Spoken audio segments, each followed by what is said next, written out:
myself Sajla Khare. I am a assistant professor from Bharati College, PIT Durg. My topic is system approach. तो आज हम देखेंगे system approach या प्रणाली उपागम क्या होता है। तो सबसे पहले सिस्टम अप्रोच का हम इंट्रोडक्शन देखते हैं। तो जो सिस्टम अप्रोच है उसको किसने प्रतिपादित किया था, उसको क्या है, जीव विज्ञान के साइंटिस्ट ने ईयर 1920 में रूडबर्ग बटरफ्लाई में 1920 में सिस्टम अप्रोच को परिभाषित किया था। तो यहाँ पे इंट्रोडक्शन हम देख सकते हैं, the system approach is an old concept. मतलब सिस्टम अप्रोच क्या काफी पुराना कॉन्सेप्ट है। The approach stands on the assumptions that breaking down of a complex concept into simple, easy to understand units helps in better understanding of the complexity.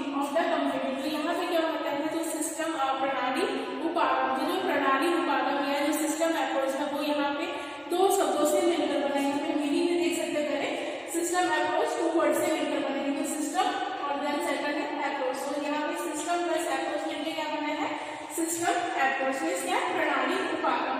तो सबसे पहले हम यहाँ पे हमको ये देखना होगा कि व्हाट इज सिस्टम, मतलब सिस्टम होता क्या है। तो यहाँ पे सिस्टम का मतलब होता है तंत्र या व्यवस्था, कोई तंत्र व्यवस्था या सिस्टम। मतलब यहाँ पे क्या है, जान या कोई सिस्टम। सिस्टम का मतलब होता है तंत्र या व्यवस्था, और अप्रोच मीन्स होता है रास्ता या पथ या वे। तो यहाँ पे है सिस्टम अप्रोच। तो सिस्टम अप्रोच मीन्स हुआ जब सिस्टम के अंतर्गत बहुत सारी प्रॉब्लम्स आती हैं, उन प्रॉब्लम्स का जब हम सॉल्यूशन करते हैं तो उसको मिला के बोला जाता है सिस्टम अप्रोच। तो जो प्रणाली उपागम है वो क्या है, वैज्ञानिक सिद्धांत पर आधारित है। वो क्या है, इसमें क्या है, सिस्टम अप्रोच में क्या है, शिक्षा को विज्ञान माना जाता है। और इसके अंतर्गत क्या है, जैसे शिक्षा के अंतर्गत क्या है, काफी सारी समस्याएं आ जाती है। और प्रणाली उपागम या सिस्टम अप्रोच का रोल ही यही है कि सिस्टम के अंतर्गत जो भी प्रॉब्लम जनरेट हो रहे हैं उनको क्या करना, सॉल्व करना। तो सिस्टम अप्रोच क्या है, आजकल सिस्टम अप्रोच का प्रयोग क्या है, आजकल शिक्षा के क्षेत्र में बहुत किया जाने लगा है।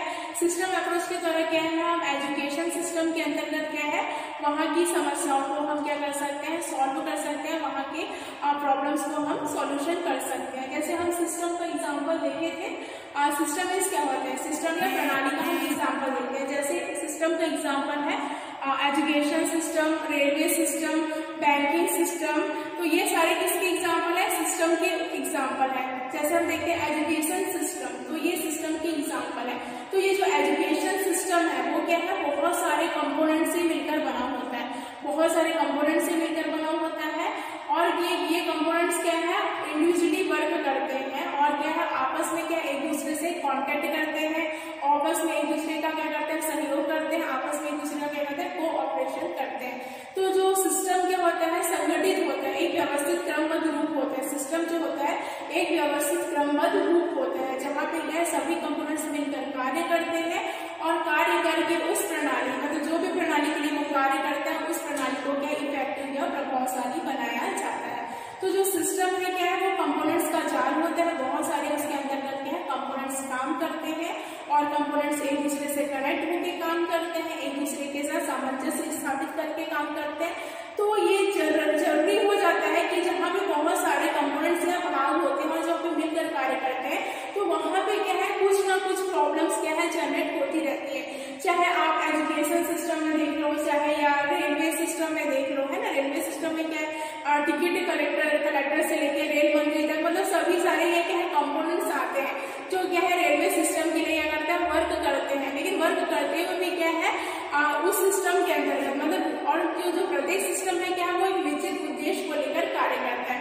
जैसे एजुकेशन सिस्टम का उद्देश्य है शिक्षा के उद्देश्यों को प्राप्त करना, और रेलवे सिस्टम का क्या बोलते हैं, उनका जो यूज रेलवे सिस्टम का है तो उनका क्या है, जैसे यात्री आसानी से एक जगह से दूसरी जगह यात्रा कर सके, यात्रियों को परेशानी ना हो। तो ये सब क्या है, सभी जो सिस्टम्स है क्या वो अपना एम लेकर चलते हैं। तो यहाँ भी सिस्टम मतलब समझ आ गया कि क्या बोलते हैं, तंत्र या व्यवस्था। और अप्रोच में से मतलब पथ या रास्ता। जैसे सिस्टम में अगर कोई प्रॉब्लम्स आती है तो सिस्टम में क्या बहुत सारे कंपोनेंट्स होते हैं, तो यहाँ वहाँ पे क्या बहुत सारी प्रॉब्लम जनरेट होती है। तो जो अप्रोच में क्या होता है, पथ या रास्ता। तो अप्रोच क्या करता है, उन प्रॉब्लम्स को क्या करता है, सॉल्व करता है। तो शिक्षा के क्षेत्र में क्या है, हम जो एजुकेशन सिस्टम के क्षेत्र में देखते हैं तो वहाँ पे बहुत सारी समस्याएं जैसे देख सकते हैं शिक्षक से संबंधित समस्याएं, स्टूडेंट से संबंधित समस्याएं, प्रबंध से संबंधित समस्याएं या अन्य कर्मचारी से संबंधित समस्याएं। मतलब क्या है, काफी सारे प्रॉब्लम्स आते हैं सिस्टम के अंतर्गत, क्योंकि वहां पे क्या है, बहुत सारे क्या है कंपोनेंट्स वर्क करते हैं, तो वहां पे कुछ न कुछ प्रॉब्लम आता है। फिर उन प्रॉब्लम्स को आइडेंटिफाई किया जाता है और उन प्रॉब्लम्स का क्या किया जाता है, सॉल्यूशन किया जाता है। तो जनरली किसके थ्रू किया जाता है, सिस्टम अप्रोच के थ्रू उन प्रॉब्लम्स का सॉल्यूशन किया जाता है। तो जो प्रणाली उपागम है क्या, वो निर्णयों पर पहुंचने की प्रक्रिया है। वहां पे क्या है, वहां पे समस्याओं का क्या किया जाता है, समाधान किया जाता है, प्रॉब्लम को क्या किया जाता है, सॉल्व किया जाता है। तो प्रणाली उपागम एक पथ या रास्ता है जिसके द्वारा जो भी सिस्टम है उसके अंतर्गत समस्याओं को क्या किया जाता है, सॉल्व किया जाता है। अब इसके बाद हम देखते हैं, यहाँ पे सबसे पहले हम देखेंगे सिस्टम क्या होता है। तो सिस्टम को पहले देखेंगे कैरेक्टरिस्टिक्स और कंपोनेंट्स, फिर उसके बाद अप्रोच का देखेंगे सिस्टम। तो सबसे पहले हम देखेंगे सिस्टम के बारे में समझते हैं। तो यहाँ पे हमने लिखा है फर्स्ट, यहाँ पे है कैरेक्टरिस्टिक्स ऑफ सिस्टम। तो सबसे पहले हम सिस्टम अप्रोच को डील करने से पहले हम ये देखते हैं कि सिस्टम क्या होता है और सिस्टम के कैरेक्टरिस्टिक्स क्या है, फिर आगे जाके हम सिस्टम अप्रोच को डील करेंगे। तो सिस्टम अप्रोच में जाने से पहले हम क्या है, सिस्टम का कैरेक्टरिस्टिक्स देख सकते हैं। तो कैरेक्टरिस्टिक्स ऑफ सिस्टम, तो प्रणाली की विशेषता है। तो फर्स्ट पॉइंट है प्रणाली की वेरियस यूनिट्स और कंपोनेंट्स। मींस क्या है, एक सिस्टम के अंतर्गत बहुत सारे भाग या बहुत सारी इकाइयां या बहुत सारे क्या होते हैं, कंपोनेंट्स होते हैं। मतलब किसी भी सिस्टम में क्या होता है, वेरियस यूनिट्स और कंपोनेंट्स हो सकते हैं और ये सारे कंपोनेंट्स मिलकर सिस्टम के अंतर्गत क्या करते हैं, वर्क करते हैं और क्या करते हैं, कार्य करते हैं। जैसे क्या बोलते हैं, एजुकेशन सिस्टम के अंतर्गत कौन कौन से कंपोनेंट्स आ जाएंगे, तो एजुकेशन सिस्टम के अंदर कंपोनेंट्स हो जाएंगे, टीचर हो जाएंगे, टीचर कार्य करते हैं, फिर स्टूडेंट्स अपना पढ़ाई करते हैं, स्टडी के लिए आते हैं, फिर आपका क्या है, पेरेंट्स भी इन्वॉल्व होते हैं, है ना, फिर उसके बाद आ सकते हैं प्रिंसिपल आ सकते हैं, फिर मैनेजमेंट आ सकते हैं, अन्य कर्मचारी गण आ सकते हैं। तो ये क्या है, इसके कंपोनेंट्स हैं। तो सभी सिस्टम के अंदर उसी तरह क्या है, कंपोनेंट्स होते हैं। उसी प्रकार रेलवे सिस्टम के अंतर्गत भी कंपोनेंट्स होते हैं, बैंकिंग सिस्टम के अंतर्गत भी कंपोनेंट्स होते हैं। कोई कैसे होता है, कोई अमाउंट लेता है, तो कोई एटीएम से संबंधित समस्याएं सॉल्व हो जाता है, या बहुत सारे एफडी करवाना है, या तो अलग अलग क्या काउंटर होता है। और क्या सभी क्या है, सभी सिस्टम के अंतर्गत सभी भाग क्या अपना इंडिविजुअली वर्क करते हैं, अपना क्या करते हैं, कार्य करते हैं। तो यहाँ पे बताया गया है वेरियस यूनिट्स और कंपोनेंट्स। मतलब एक जो सिस्टम है, एक जो तंत्र है, उसके अंतर्गत क्या है, काफी सारे कंपोनेंट्स या काफी सारे क्या है, इसके अंतर्गत भाग होते हैं। फिर सेकंड पॉइंट हमने लिखा है सर्टेन ऑब्जेक्टिव। तो मतलब सर्टेन ऑब्जेक्टिव क्या है, मतलब कोई भी प्रणाली क्या है, एक निश्चित उद्देश्य लेके कार्य करती है। उनका क्या है, एक उद्देश्य, उनका क्या है, एक निश्चित एम होता है। तो यहाँ पे सर्टेन ऑब्जेक्टिव तो क्या है, कोई भी प्रणाली अपने उद्देश्य को लेकर कार्य करती है और उस प्रणाली को क्या है, प्रभावशाली बनाने का प्रयास करती है। तो यहाँ पे क्या है, जैसे एजुकेशन सिस्टम है, तो एजुकेशन सिस्टम का उद्देश्य क्या है, अच्छा बेहतर से बेहतर शिक्षा स्टूडेंट्स को कैसे प्रोवाइड किया जाए, बच्चे कैसे अपने आने वाले लाइफ में सक्सेसफुल हो, कैसे बेहतर इंसान बन सके। और इसी प्रकार क्या है, बैंकिंग का अपना उद्देश्य रहता है, रेलवे का अपना उद्देश्य रहता है, संचार प्रणाली का अपना उद्देश्य रहता है। तो यहाँ पे क्या है, सारे जो सिस्टम रहते हैं कोई ना कोई एक उद्देश्य को लेकर कार्य करते हैं। फिर हम थर्ड देखते हैं इन्वायरमेंट। तो जो हमारा सिस्टम है वो क्या है, कोई ना कोई इन्वायरमेंट में होगा। मतलब जो भी सिस्टम है, चाहे एजुकेशन सिस्टम है, तो वो इन्वायरमेंट में, तो इन्वायरमेंट में दो चीजें क्या होती है, एक तो क्या खुला इन्वायरमेंट, जहाँ क्या है सारे कंपोनेंट्स क्या है, या सारे व्यक्ति क्या इंडिविजुअली फ्रीली होकर वर्क कर सकते हैं। क्या तो क्या है, एक सेकंड है दमनात्मक मीन्स वातावरण, मीन्स क्या है, जहाँ डर हो, जहाँ भय हो, तो मतलब दो चीज का वातावरण हो सकता है। तो जो भी सिस्टम है क्या, वो कोई वातावरण या क्या है इन्वायरमेंट में रहकर ही क्या करती है, कार्य करती है। ठीक है, फिर फोर्थ पॉइंट हम देखते हैं इंटरेक्शन अमंग यूनिट्स। तो यहाँ पे बताया गया है कि वहाँ पे क्या बहुत सारे यूनिट्स होते हैं। तो यहाँ पे क्या है, जो यूनिट किसी भी सिस्टम के अंदर जो यूनिट्स होते हैं, जो इकाई होते हैं, जो इकाई का मतलब जो व्यक्ति होते हैं, तो उनके बीच क्या होता है, इंटरेक्शन, एक दूसरे के साथ क्या होता है, कम्युनिकेशन होता है, विचारों का आदान प्रदान होता है, संवाद होता है। तो यहाँ पे क्या होता है, इंटरेक्शन अमंग यूनिट्स में किसी भी सिस्टम को इफेक्टिव तरीके से चलाने के लिए वहाँ पे के जो व्यक्ति है या वहाँ के कर्मचारी गण है या वहाँ के जो कंपोनेंट्स है, वहाँ पे क्या है, विचारों का आदान प्रदान, कम्युनिकेशन आपका होता है, इंटरेक्शन होना बहुत जरूरी है। तभी क्या इंटरेक्शन होगा, तभी क्या है उस सिस्टम को इफेक्टिव बनाया जा सकता है। फिर नेक्स्ट पॉइंट वही है, कोऑपरेशन अमंग यूनिट्स।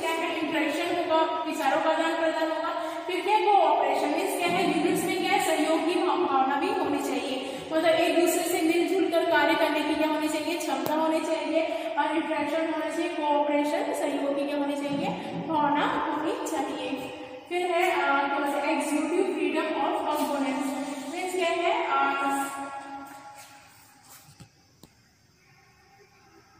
ठीक है। अब हम नेक्स्ट पार्ट देखते हैं, एग्जीक्यूटिव फ्रीडम ऑफ कंपोनेंट्स। तो जो कंपोनेंट्स होते हैं क्या वो फ्रीली वर्क करते हैं, मतलब वहाँ पे क्या है सभी एक सिस्टम के अंदर क्या है काफी सारे कंपोनेंट्स होते हैं, तो वो सभी क्या है फ्रीली अपना अपना कार्य करते हैं। जैसे देखते हैं सपोज रेलवे सिस्टम में टिकट काउंटर का अपना रहता है, टीटी का अपना कार्य रहता है, और भी जो रेलवे के सारे क्या बोलते हैं मेंबर्स रहते हैं उनका अलग काम रहता है, कोई उसके अंतर्गत सारे सिस्टम को देखते हैं रेलवे के अंतर्गत। तो बहुत सारे क्या है यहाँ पे सभी क्या है सभी अपना इंडिविजुअली वर्क करते हैं और सभी अपने काम को इसमें करते हैं। फिर नेक्स्ट पॉइंट हम देखते हैं, नेक्स्ट पॉइंट है साइंटिफिक मेथड। तो जो सिस्टम है क्या वो साइंटिफिक मेथड मीन्स क्या है विज्ञान के सिद्धांतों पर आधारित होती है। मतलब क्या है साइंटिफिक मेथड मीन्स क्या है विज्ञान से संबंधित होती है, विज्ञान के सिद्धांतों से।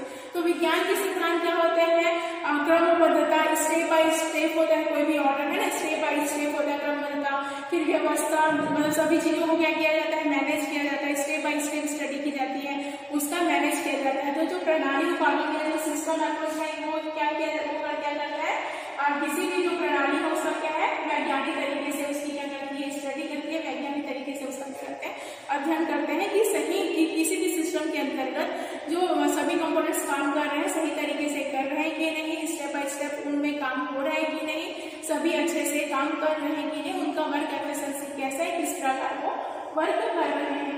फिर नेक्स्ट पॉइंट हम देखते हैं कलेक्टिव प्रोसेस। तो यहाँ पे जो भी प्रक्रिया जो भी क्या बोलते हैं प्रणाली उपागम के अंतर्गत या सॉरी सिस्टम के अंतर्गत क्या है प्रत्येक सिस्टम का क्या होता है अपना एक निश्चित उद्देश्य होता है, अपना एक क्या होता है निश्चित कार्य क्षेत्र होता है, उसके अंतर्गत क्या है उनको कार्य करना होता है। तो सभी प्रणाली ये मतलब सभी सिस्टम के अंतर्गत यह देखा जाता है कि वो सही तरीके से वर्क कर रहा है कि नहीं, और क्या है कम से कम इनपुट में अधिक से अधिक आउटपुट प्राप्त कर रहा है कि नहीं, क्योंकि सिस्टम के अंतर्गत क्या किया जाता है कम से कम इनपुट में क्या है अधिक से अधिक क्या है आउटपुट प्राप्त किया जाता है।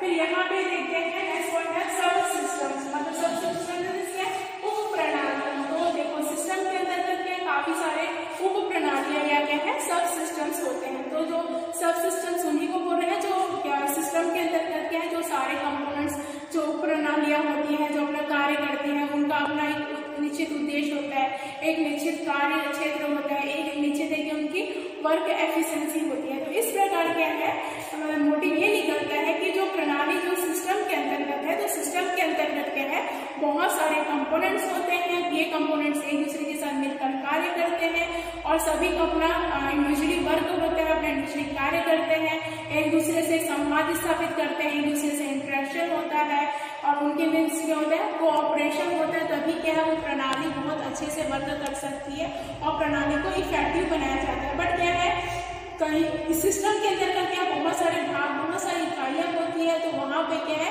कुछ ना कुछ प्रॉब्लम्स क्या है क्रिएट होते रहते हैं। मतलब कोई भी सिस्टम के अंतर्गत जैसे रेलवे हो चाहे बैंकिंग हो तो कुछ ना कुछ प्रॉब्लम्स क्रिएट होते हैं। तो जो प्रणाली उत्पादन है क्या उन समस्याओं पे क्या करना है उन समस्याओं को पहचानता और उन समस्याओं में क्या करता है समाधान करता है। फिर अब ये हमने कैरेक्टरिस्टिक्स देखा, अब आगे देखते हैं कंपोनेंट्स ऑफ सिस्टम। यहाँ पे देखते हैं कंपोनेंट्स ऑफ सिस्टम मीन्स क्या है प्रणाली के कौन कौन से घटक है। तो फर्स्ट हमने प्रणाली का घटक फर्स्ट देखते हैं। फर्स्ट हमने लिखा है इनपुट। तो इनपुट क्या होता है ये किसके घटक है सिस्टम के कंपोनेंट्स हम देख रहे हैं। तो फर्स्ट वन क्या होता है इनपुट। तो इनपुट क्या होता है, इनपुट क्या होता है इसके क्षेत्र में हम देख रहे हैं शिक्षा के क्षेत्र में। तो इनपुट क्या होता है कच्चा माल होता है जिसको हम क्या करते हैं उपयोग करके प्रक्रिया करके क्या हम उत्पाद प्राप्त करते हैं। तो इनपुट हम जब क्या हमारा ये प्रोसेस रहता है किसी प्रणाली में कि हम कम से कम इनपुट ले प्रोसेस हो और अधिक से अधिक क्या है हमको आउटपुट क्या है प्राप्त हो। तो इनपुट का मतलब कच्चा माल से होता है। जैसे सपोज हम एग्जाम्पल देखते हैं एजुकेशन सिस्टम के अंदर एग्जाम्पल देखते हैं। जैसे सपोज हम स्टूडेंट्स का जो रिजल्ट है 100% लाना चाहते हैं, हमारा ये है कि हम स्टूडेंट्स का रिजल्ट 100% लाना चाहते हैं। तो उसके लिए हमको कौन कौन से इनपुट की जरूरत होगी, तो उसके लिए हमको क्या है अच्छे टीचर्स रखने होंगे, टीचर्स अच्छे टीचिंग मेथड करके बच्चों को अच्छे से ट्रेन कराएं, सभी सब्जेक्ट्स की स्टडी उनको दें, उनको अच्छा नॉलेज है, मतलब तो क्या हम अपने क्या इनपुट डालेंगे उसमें, बच्चों को देंगे। अगर सपोज बच्चों का फिर ये सब हमने यूज किया, फिर उसके बाद बच्चों का जो रिजल्ट है वो अगर 100% आता है, तो हमारा जो हमने इनपुट यूज किया तो उससे ज्यादा हमको क्या होगा, आउटपुट मिल जाएगा। सपोज अगर हमने इनपुट तो यूज करा, हमने इनपुट ले लिया, टीचर्स के लिए क्या बोलते हैं अच्छा सब्जेक्ट मटेरियल प्रोवाइड किया, बच्चों को अच्छा नॉलेज दिया, तो भी उसके बावजूद भी अगर बच्चे रिजल्ट सही नहीं लाते तो हमारा जो है वो जो प्रोसेस हमने अपनाया है वो क्या कहीं ना कहीं डाउन हो जाएगा, मीन्स क्या इनपुट में हम अधिक से अधिक आउटपुट प्राप्त नहीं कर सकें। तो प्रणाली के अंदर में क्या होता है कि हम कम से कम इनपुट में क्या है अधिक से अधिक आउटपुट प्राप्त कर सके। फिर सेकंड हम देखते हैं प्रोसेस, ठीक है, तो हम सेकंड पॉइंट देखते हैं प्रोसेस। तो हमने इनपुट तो ले लिया, तो क्या है प्रोसेस, मतलब इनपुट हमने लाया है, अच्छे टीचर्स लाए हैं, अच्छे टीचिंग मेथड करवाए जा रहे हैं, उनको फैसिलिटी दिया जा रहा है, सारे टेक्नोलॉजी यूज करके बच्चों को पढ़ाया जा रहा है ताकि बच्चों को अच्छा समझ आए, उनका नॉलेज गेन हो। तो ये क्या प्रक्रिया, मतलब उसको क्या है जो इनपुट हम यूज करें उसको अप्लाई करना, उसको प्रक्रिया में लाना, उसको उन चीजों को करना क्या कहलाता है प्रोसेस। जैसे क्या है हमको पता चला कि हमको अगर बच्चों का परसेंट 100% लाना है, तो उसके लिए हमने क्या है अच्छे वेल एजुकेटेड टीचर्स रखे, तो उन टीचर्स को अप्लाई करना, मतलब वो टीचर्स क्या प्रक्रिया पे क्या होगा, वहाँ पे प्रोसेस होगा, वहाँ पे क्या है टीचर्स क्या है बच्चों को अच्छे से पढ़ाएंगे, अच्छे टीचिंग मेथड्स का यूज करेंगे, बच्चों को क्या क्लासरूम में बहुत सारे टेक्नोलॉजी का यूज करेंगे, सपोज कंप्यूटर के थ्रू पढ़ा सकते हैं, सेमिनार प्रेजेंटेशन या और के थ्रू क्या करता है, मतलब जो इनपुट लाया जा रहा है उसी पे क्या है प्रोसेस करना, उसी को प्रक्रिया करना, वही क्या कहलाता है यहाँ पे प्रोसेस। फिर प्रोसेस के बाद थर्ड पॉइंट में क्या है आउटपुट। तो यहाँ पे हमने इनपुट यूज किया, जो बच्चा का यूज किया उसमें क्या हुई प्रक्रिया हुई, फिर उसके बाद क्या हुआ आउटपुट या क्या हुआ उत्पाद प्राप्त हुआ। तो जनरली यहाँ पे ये है कि हम क्या कम से कम इनपुट ले और वहाँ पे प्रोसेस किया जाता है उस प्रक्रिया का, फिर उसके बाद क्या हमको आउटपुट या क्या है हमको उत्पाद प्राप्त होता है। सपोज हमने जैसे एग्जाम्पल बताया जा रहा था कि जैसे स्टूडेंट्स का परसेंट आना है, तो हमने क्या है अच्छे टीचर्स के बच्चे अच्छे से टीचिंग मेथड का यूज करके पढ़ाए। अगर बच्चों का रिजल्ट 100% ले आते हैं तो हमारा क्या है ये एम सक्सेस हो जाता है, तो हम क्या कम से कम इनपुट में क्या है अधिक से अधिक क्या है आउटपुट प्राप्त कर सकते हैं।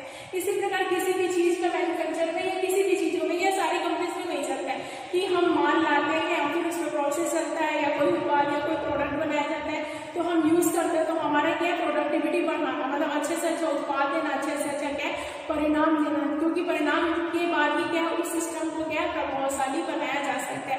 जब तक वो इनपुट या आउटपुट अच्छे से प्राप्त नहीं होगा हम उस सिस्टम को क्या है और अधिक लाभप्रद या और अधिक उसको सिस्टम को और अधिक सक्सेसफुल नहीं बना सकते हैं। अब नेक्स्ट पॉइंट हम देखते हैं एनवायरनमेंट। तो जैसे देखा था एनवायरनमेंट मतलब ये सारी चीजें क्या है कोई ना कोई एक निश्चित परिवेश में क्या करती है कार्य करती है, और क्या है एक एनवायरनमेंट में ये क्या है कोई भी प्रणाली क्या है एनवायरनमेंट में रहकर बहुत अच्छे से वर्क करती है, चाहे वो एजुकेशन प्रणाली हो तो उसके लिए भी एनवायरनमेंट बहुत अच्छा होना चाहिए। एनवायरनमेंट अच्छा होना चाहिए, वातावरण अच्छा होना चाहिए जहाँ पे टीचर्स लगन से मेहनत कर सके, अच्छे से पढ़ा सके, प्रिंसिपल अपना वर्क कर सके, स्टूडेंट्स अपना अच्छे से कार्य कर सके, मतलब फ्रीली एक अच्छे एटमॉस्फेयर में वो प्रणाली का होना बहुत जरूरी है। अगर एटमॉस्फेयर सही नहीं है तो वो प्रणाली क्या है अपना वर्क नहीं कर पाएगी और उस प्रणाली को क्या है इफेक्टिव या और बेहतर हम क्या है नहीं बना सकते हैं। तो नेक्स्ट पॉइंट हम देखते हैं, पांचवा पॉइंट क्या है फीडबैक। तो यहाँ पे एक प्रोसेस बताया गया है, कंपोनेंट्स का सिस्टम का हम इनपुट यूज करते हैं, फिर उसके बाद क्या होता है इनपुट के बाद जो प्रोसेस होता है, प्रोसेस के बाद आउटपुट प्राप्त होता है, और ये जो सारी प्रक्रियाएं होती है किसी न किसी क्या है इन्वायरमेंट में होती रहती है। फिर इसके बाद क्या फिफ्थ है कि आपका फीडबैक। तो क्या है फीडबैक या पृष्ठपोषण। तो जो फीडबैक या पृष्ठपोषण क्या होता है दो चीजें हो सकती है, एक तो फीडबैक क्या होता है सकारात्मक हो सकता है, या तो एक फीडबैक क्या होता है नकारात्मक हो सकता है, मीन्स पॉजिटिव भी हो सकता है और निगेटिव भी हो सकता है। तो अब हमको क्या है यहाँ पे फीडबैक पता चलता है। फीडबैक मीन्स क्या है आपको जैसे हम स्टूडेंट्स को पढ़ाते हैं क्लास में, ठीक है, तो वहाँ पे हमको फीडबैक लेना बहुत जरूरी होता है कि हमने जो पढ़ाया वो बच्चों को ना कितना ग्रहण किया, कितना समझा। तो बच्चों से पूछकर हम फीडबैक लेंगे कि उनको समझ आया है कि नहीं, या कुछ जैसे हम एग्जाम्पल देखते हैं, जैसे हमने कुछ प्रोडक्ट का मैन्युफैक्चर किया, कोई प्रोडक्ट हमने बनाया, तो उसका क्या हम वो मार्केट में होगा, चलो उसको इनपुट किया, माल यूज किया, फिर उसके बाद प्रोसेस हुआ, फिर कोई प्रोडक्ट का निर्माण हुआ, फिर उसके बाद हमको क्या है कमेंट भी पता चलेगा कि वो प्रोडक्ट अच्छा बना है कि नहीं बना है, उसमें क्या क्या दोष है या क्या क्या बेनिफिट्स है या क्या क्या वो लाभप्रद है या क्या क्या उसके नुकसान है। तो उसके अकॉर्डिंग हम क्या करेंगे, फीडबैक के अकॉर्डिंग क्या है, अगर हमारा फीडबैक अच्छा या 100% प्राप्त है तो हम वही चीजें को यूज करके और अधिक से अधिक उत्पादन निर्मित करेंगे या और अधिक से अधिक हमको क्या परिणाम प्राप्त होगा। यदि हमारा फीडबैक नकारात्मक आता सही नहीं आता तो हमको क्या करना पड़ेगा, यहाँ पे क्या करना पड़ेगा, चेंजेस करना पड़ेगा और अधिक से अधिक अच्छा इनपुट हमको करना पड़ेगा ताकि हम